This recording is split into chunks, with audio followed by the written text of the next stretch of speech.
what's up Salt, apa kabar semuanya? Anak-anak muda harus luar biasa di dalam Tuhan. Iya, excited banget buat ibadah kita hari ini ya bro and sis. Karena kita masih punya kesempatan, kita masih dikasih Tuhan untuk bisa beribadah.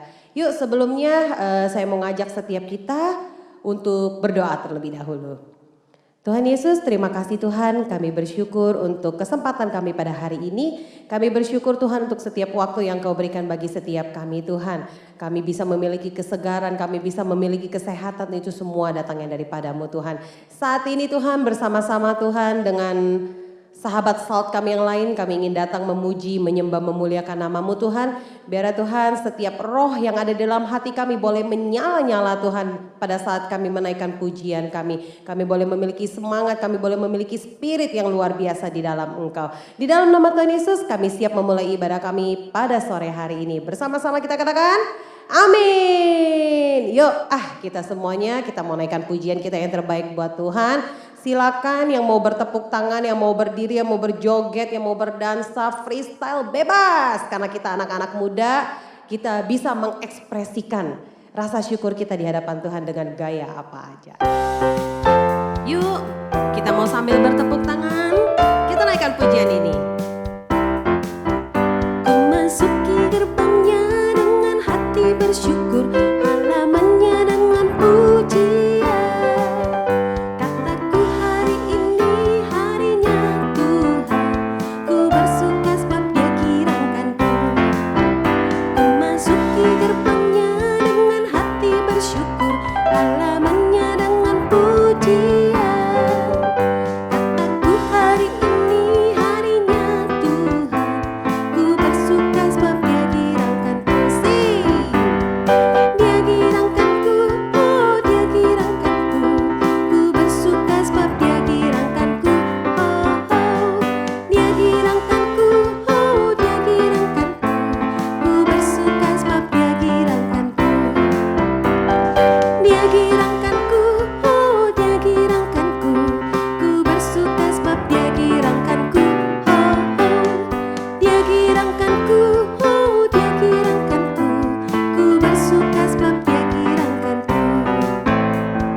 Anak-anak muda kayak kita seperti Shine and Light Teenagers harus selalu memiliki sukacita di dalam Tuhan ya. Jangan ada yang mager-mager. Apa tuh istilahnya mager? Males gerak. Karena Tuhan selalu memberikan kepada kita sukacita yang tidak pernah berkesudahan. Yuk kita mau siapkan hati kita akan mendengarkan kebenaran firman Tuhan. Mari kita mau luangkan waktu kita untuk bersatu teduh sejenak. Kita renungkan setiap kebaikan Tuhan dalam hidup kita. Kita bersyukur kita punya Tuhan yang selalu mengasihi kita. Hanya Dia satu-satunya Tuhan yang selalu ada menyertai kita. Yes.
hatiku.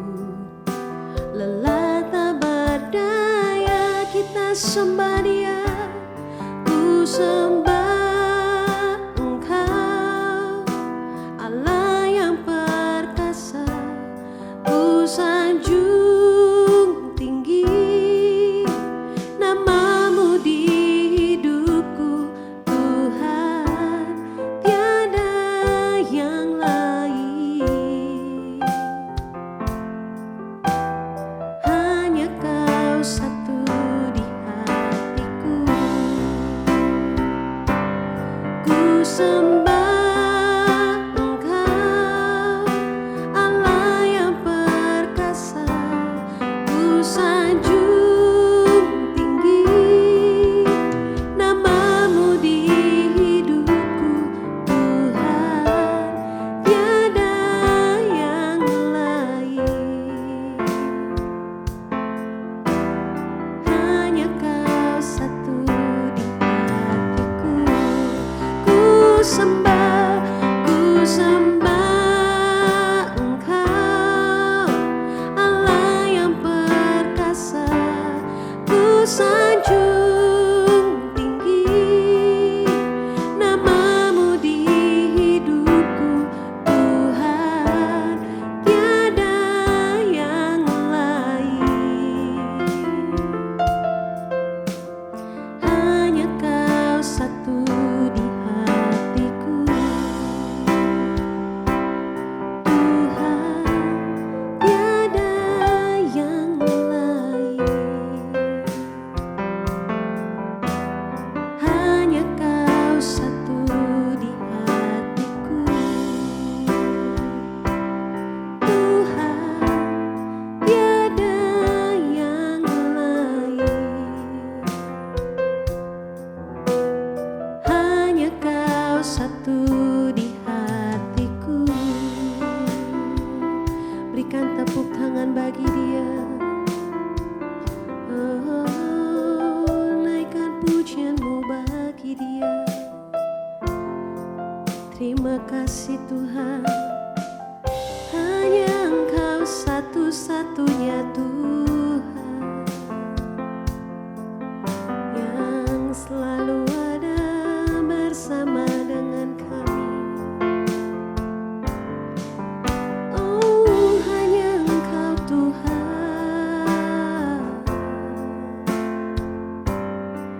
yang mengerti hati kami, yang tahu isi pikiran kami, yang tahu segalanya tentang kami. Terima kasih Tuhan, karena Engkau begitu mengasihi kami. Kasih-Mu ya Tuhan yang tak pernah berubah, dulu sekarang bahkan sampai selamanya. Engkau tetap Tuhan yang sama. Engkau tetap Tuhan yang sama. Terima kasih Tuhan Yesus. Kami sangat bersyukur memiliki Engkau dalam setiap kehidupan kami Tuhan. Kami sangat bersyukur Tuhan kalau kami bisa melewati hari-hari kami dengan baik bersama dengan Engkau. Kami sangat bersyukur Tuhan kami boleh menjadi anak-anak yang begitu Engkau kasihi. Saat ini Tuhan kami membuka hati, kami membuka pikiran, kami membuka telinga kami untuk kebenaran firman Tuhan. Biar setiap firman yang disampaikan oleh hamba-Mu Tuhan, itu boleh menjadi jawaban, itu boleh menjadi kekuatan, itu boleh menjadi pedoman dalam setiap kehidupan kami. Setiap kami boleh dibentuk seturut dengan kehendak Engkau. Setiap kami boleh semakin bertumbuh Tuhan, kualitas iman kami di dalam Engkau. Terima kasih Tuhan Yesus, biarlah Tuhan Engkau yang berkarya, Engkau yang berdaulat Tuhan, lewat ibadah kami hari ini, mulai dari awal sampai akhirnya. Di dalam nama Tuhan Yesus kami siap untuk kebenaran firman Tuhan. Bersama-sama kita katakan amin. Shalom saudara terkasih dalam Tuhan, jumpa lagi dengan saya Dieter Nicholas. Dan hari ini saya diberikan tema keinginan versus kebutuhan. Nah teman-teman semua, saudaraku terkasih dalam Tuhan, ada begitu banyak orang tidak bisa membedakan mana keinginan, mana kebutuhan. Karena ada begitu banyak orang tidak bisa membedakan mana keinginan dan mana kebutuhan. Makanya orang itu menjadi orang yang sangat konsumtif. Orang itu akan menjadi orang yang sangat boros. Karena apa? Karena semua dianggap penting buat kehidupannya. Nah, di sini kita akan belajar perbedaan antara keinginan dengan kebutuhan. Apakah yang dimaksud dengan kebutuhan? Kebutuhan itu adalah sesuatu yang nggak bisa nggak ada. Jadi yang namanya kebutuhan itu harus ada dalam kehidupan kita. Makan itu harus ada. Oke. Pakaian itu harus ada. Itu adalah kebutuhan kita. Nah, apakah yang dimaksud dengan keinginan? Keinginan adalah sesuatu yang kalau nggak ada, nggak terlalu masalah buat kita. Itu yang disebut dengan keinginan. Jadi keinginan itu adalah angan-angan kita. Keinginan itu adalah fantasi kita untuk memiliki sebuah barang. Padahal begini, kalau barang itu kita beli, ya kalau barang itu juga nggak kita punyai, sebenarnya nggak terlalu masalah buat kita. Nah, hari ini teman-teman kita harus belajar bisa membedakan mana keinginan dan mana kebutuhan. Supaya begini, supaya kita hidup berdasarkan kebutuhan kita. Kita hidup bukan berdasarkan keinginan kita.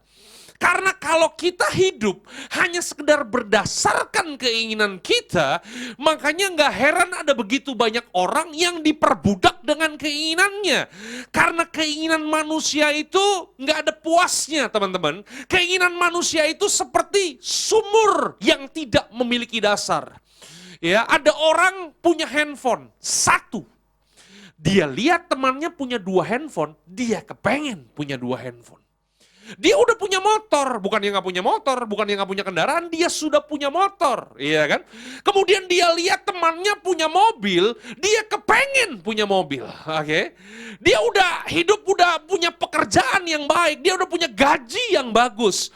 Tapi dia lihat temannya punya gaji yang lebih tinggi daripada dia. Makanya apa? Makanya dia kemudian mengejar pekerjaan yang gajinya lebih besar lagi sama dia. Makanya apa yang terjadi? Makanya ada begitu banyak orang diperbudak oleh keinginannya sendiri. Nah teman-teman, hari ini saya ingin mengajar kepada teman-teman bahwa di dalam dunia ini itu ada 3 kerajaan. Oke? Kerajaan yang pertama itu adalah kerajaan setan atau kerajaan iblis. Alkitab katakan apa? Alkitab katakan begini, pencuri datang hanya untuk mencuri, membunuh, dan membinasakan. Jadi manifestasi dari kerajaan iblis adalah iblis akan membawa kita, dia akan mencuri kehidupan kita, dan pada akhirnya akan membinasakan kehidupan setiap kita. Nah, kerajaan yang kedua adalah kerajaan dunia. Kerajaan dunia ini pada awalnya diberikan kepada manusia waktu pertama kali Tuhan menciptakan manusia. Alkitab katakan, berfirmanlah Allah, baiklah kita menjadikan manusia serupa dan segambar dengan kita. Kemudian kita berikan kuasa untuk mengelola dunia ini. Jadi kuasa atas dunia ini sebenarnya diberikan kepada manusia.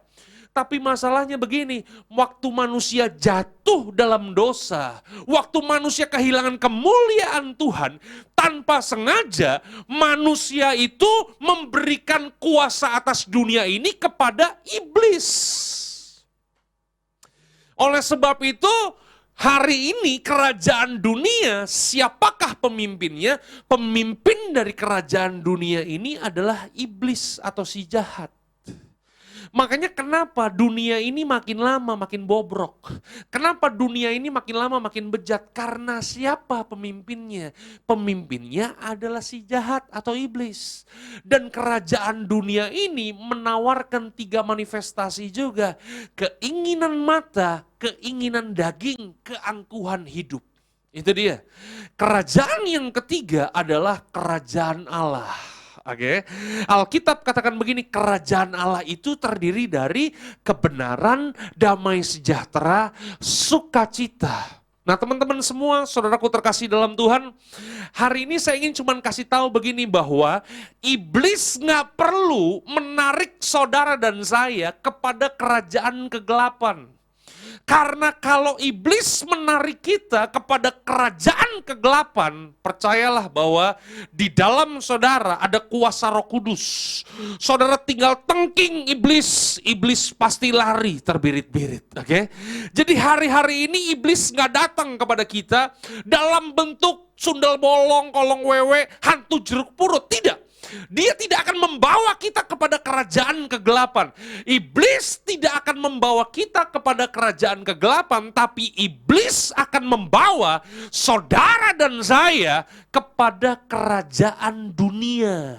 Sehingga ini yang terjadi. Yang terjadi adalah kita tetap bebas beribadah kepada Tuhan, kita tetap bebas memuji, memuliakan nama Tuhan, tapi cara berpikir kita duniawi banget. Jadi orang Kristen yang duniawi, yang dipenuhi dengan keinginan mata, keinginan daging, dan keangkuhan hidup. Oleh sebab itu hari ini saya ingin kasih tahu bahwa itulah yang iblis sodorkan dalam kehidupan setiap kita. Supaya begini, supaya kita hidup bukan lagi melakukan apa yang menjadi kehendak Tuhan, yang kita hidupi dalam kehidupan kita sehari-hari adalah keinginan daging dan keinginan dunia ini. Alkitab katakan apa? Alkitab katakan seperti ini. Oke? Alkitab katakan dalam 1 Yohanes 2 ayat yang ke-16 dan 17. Sebab semua yang ada di dalam dunia, yaitu keinginan daging dan keinginan mata serta keangkuhan hidup, bukanlah berasal dari Bapa, melainkan dari dunia. Itu dia. Jadi apa yang kita lihat, apa yang kita ingini, sebenarnya itu ditawarkan kepada kita supaya kita semakin sama dengan dunia. Itu dia, makanya kita perlu bisa membedakan mana keinginan, mana yang namanya kebutuhan, ya. Dan Alkitab katakan begini, dan dunia ini sedang lenyap dengan keinginannya, tetapi orang yang melakukan kehendak Allah tetap hidup selama-lamanya.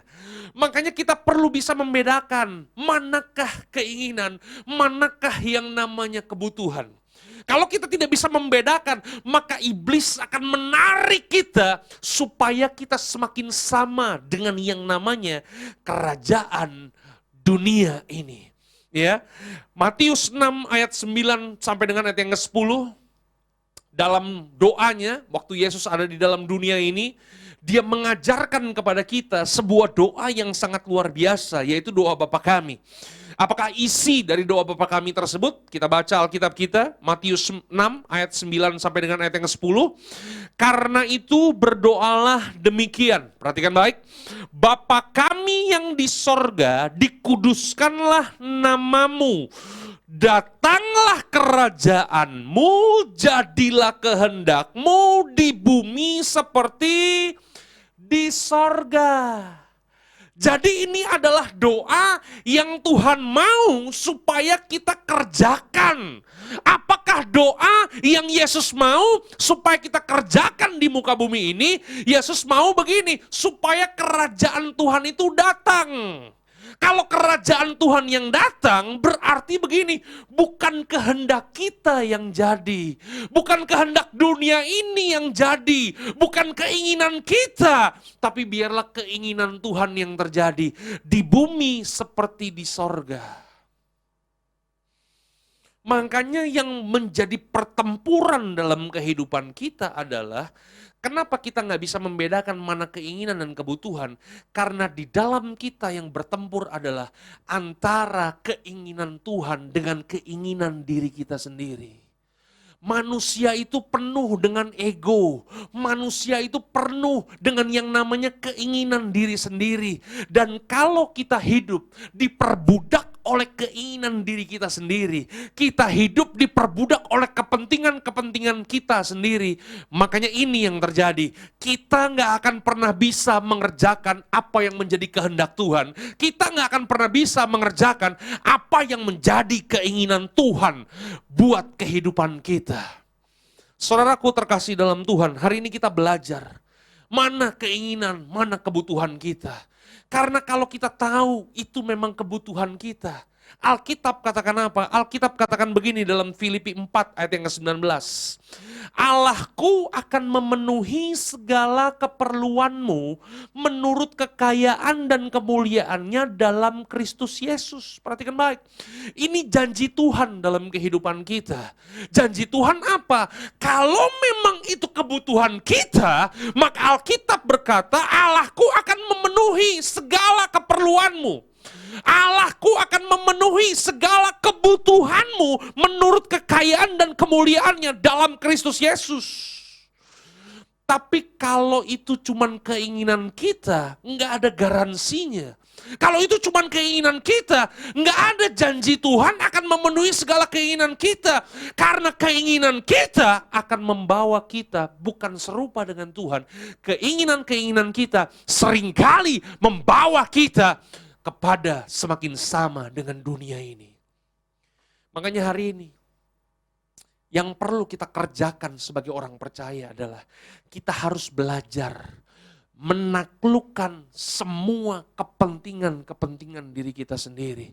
Menaklukkan ya kehendak diri kita sendiri.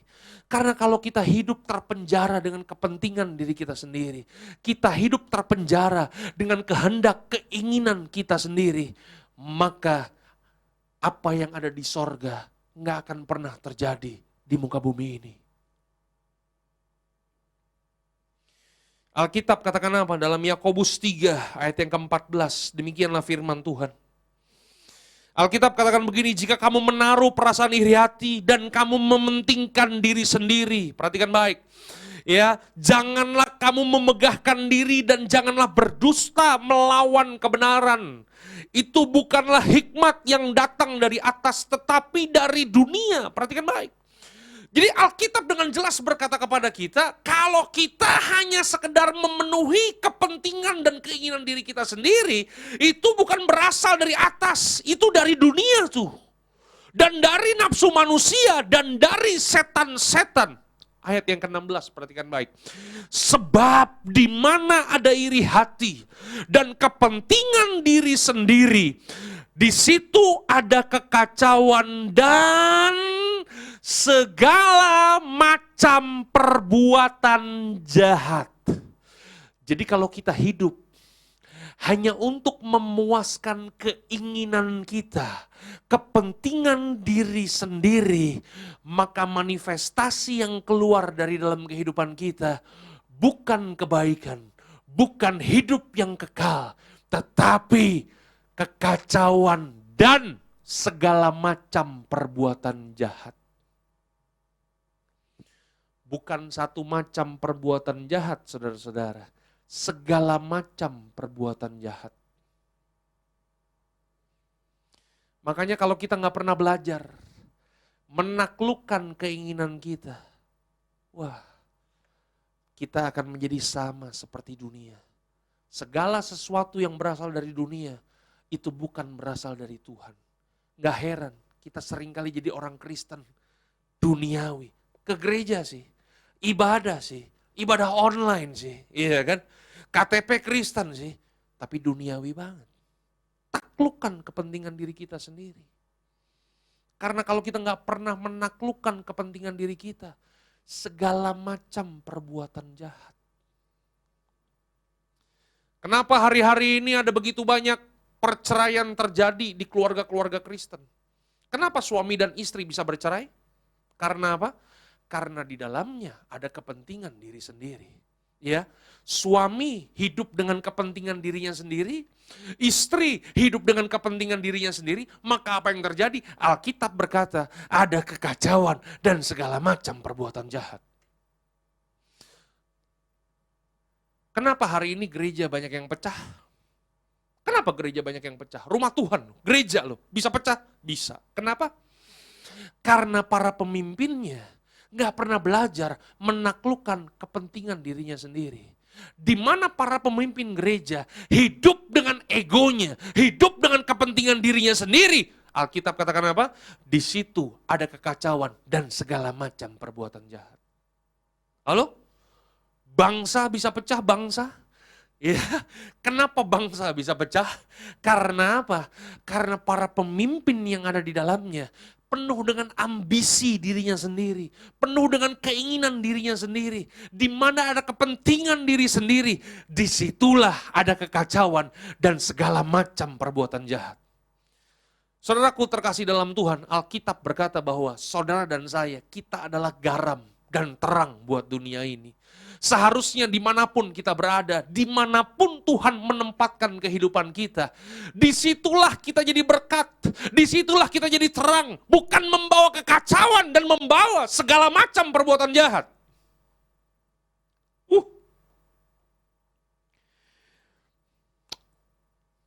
Makanya begini, kalau kita hidup karena kehendak Tuhan, maka kita akan hidup sesuai dengan apa yang kita butuhkan, bukan apa yang kita inginkan.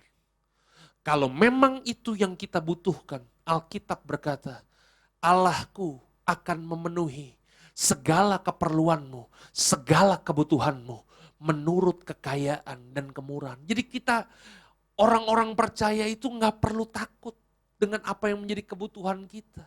Karena yang namanya kebutuhan itu harus ada dalam kehidupan setiap kita. Dia Tuhan yang tidak kurang panjang tangannya untuk menolong kita. Dia bukan Tuhan yang telinganya kurang lebar untuk mendengar doa-doa kita. Dia tahu, bahkan begini, sebelum saudara mendoakan apa yang menjadi kebutuhan saudara, Tuhan tahu apa yang menjadi keperluan saudara.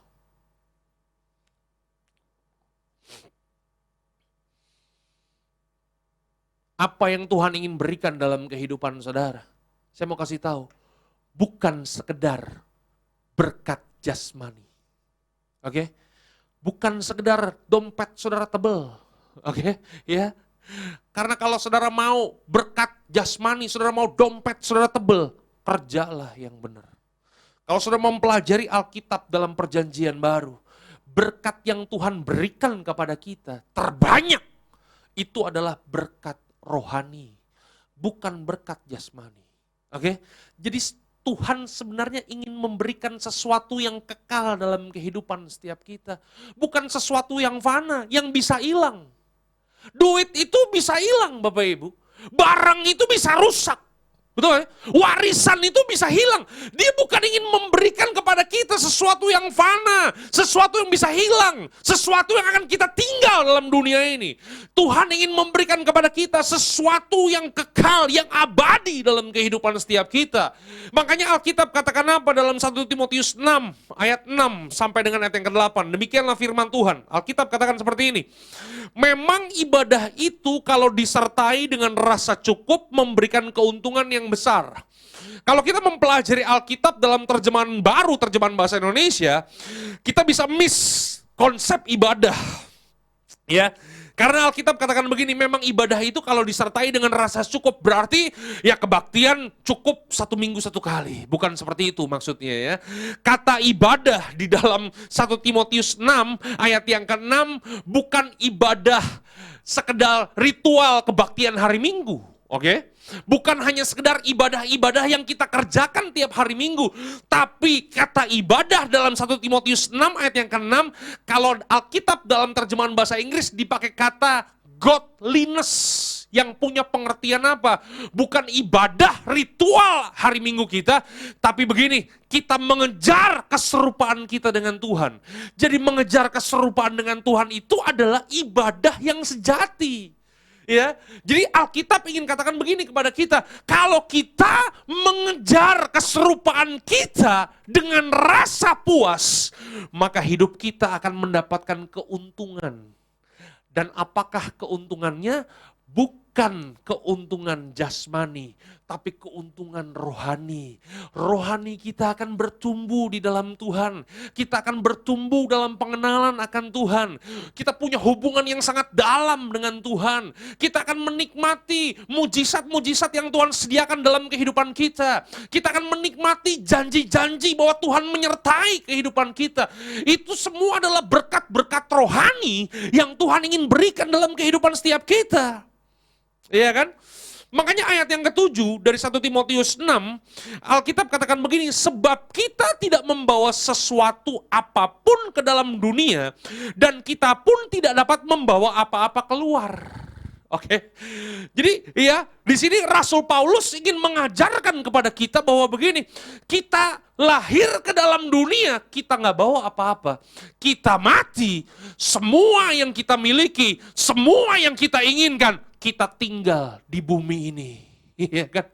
Jadi saudara mau punya duit 7 turunan gak habis, saudara mau punya rumah kayak istana, saudara mau punya mobil banyak yang sesuai dengan keinginan saudara, percayalah semua saudara akan tinggal di bumi ini.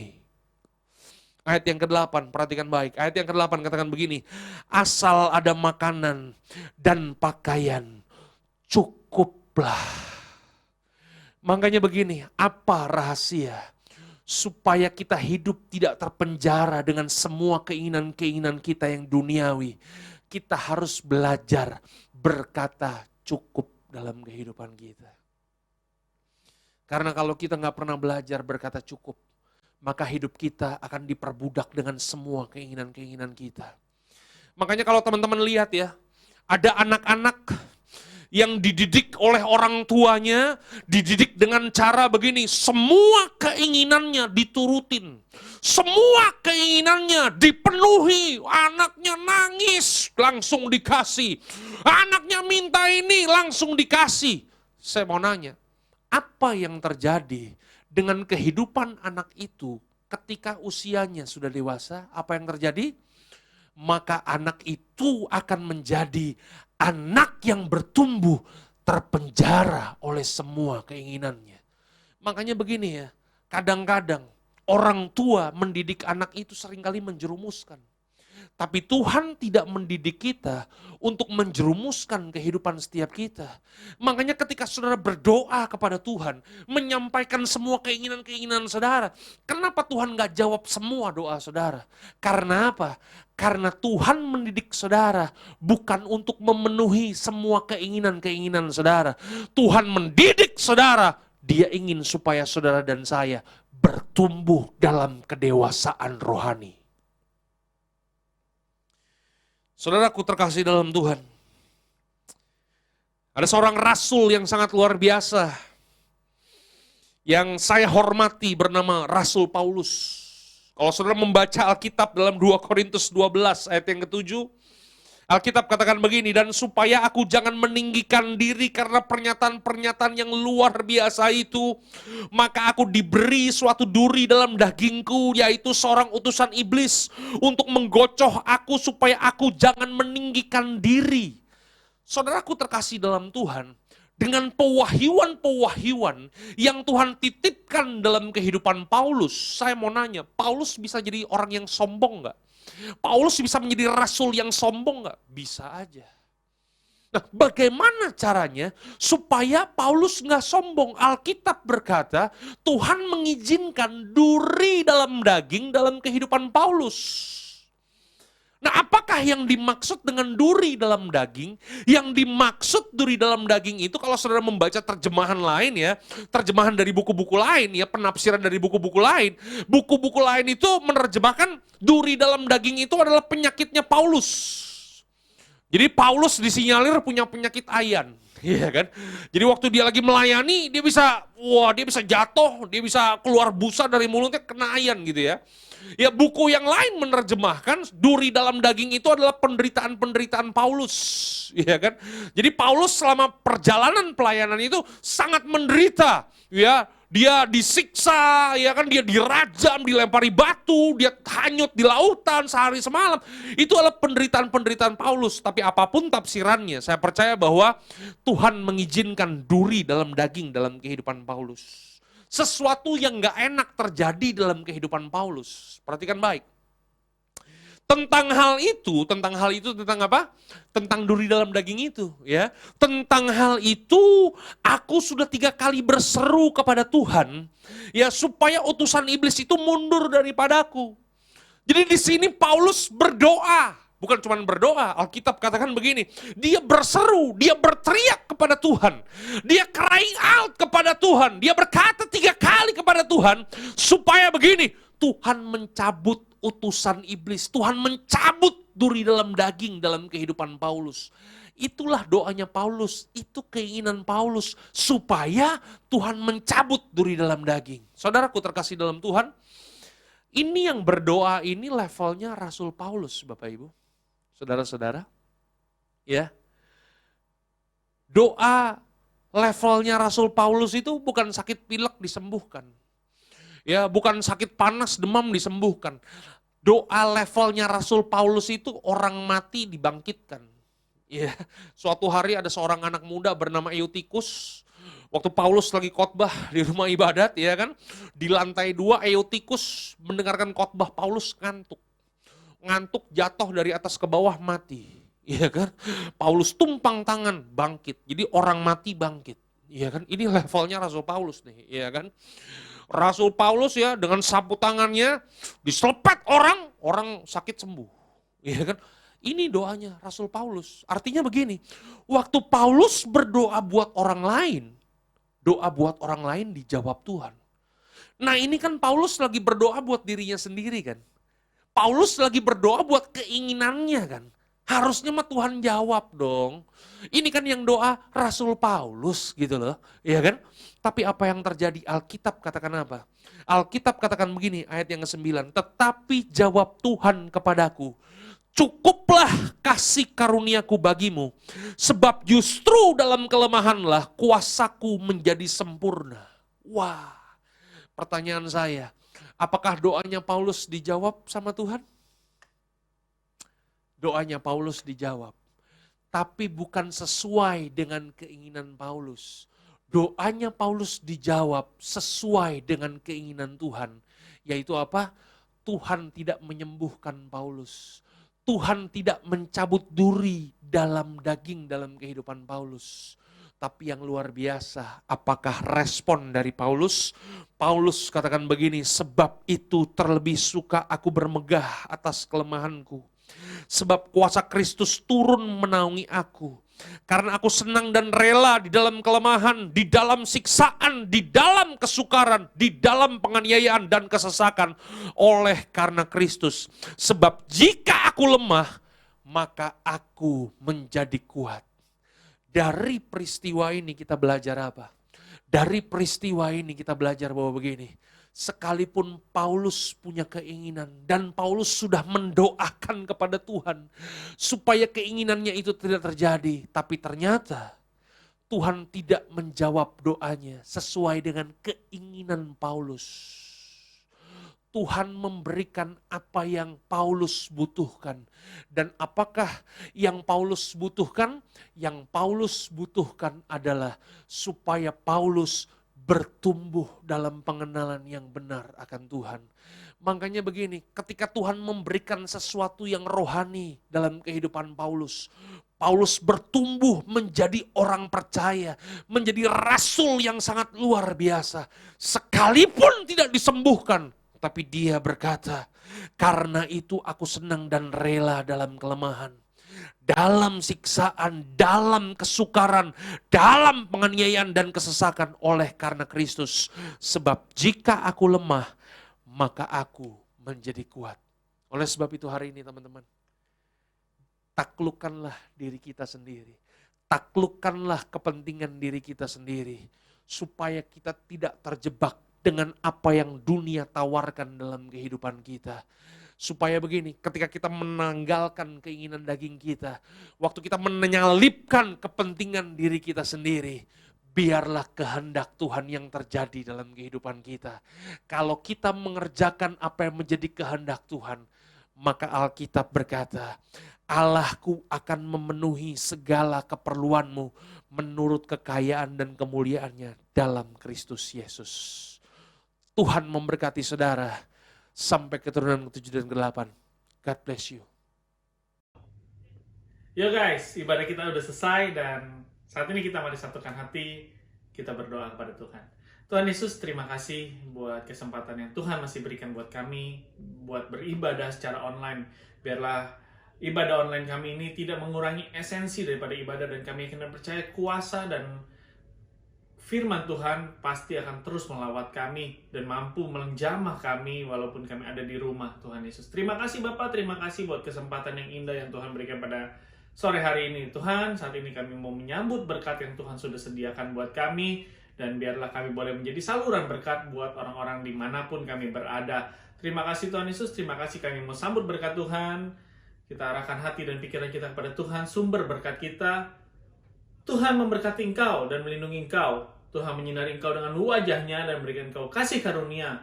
Tuhan menghadapkan wajahnya kepadamu dan memberikan engkau damai sejahtera. Dimanapun kalian berada, jadilah berkat, jadilah terang, jadilah garam, dan terus memuliakan nama Tuhan. Terima kasih Bapa, hanya di dalam nama Tuhan Yesus Kristus kita sambut berkat Tuhan. Yang percaya katakan, amin. God bless you. See you. Happy Sunday.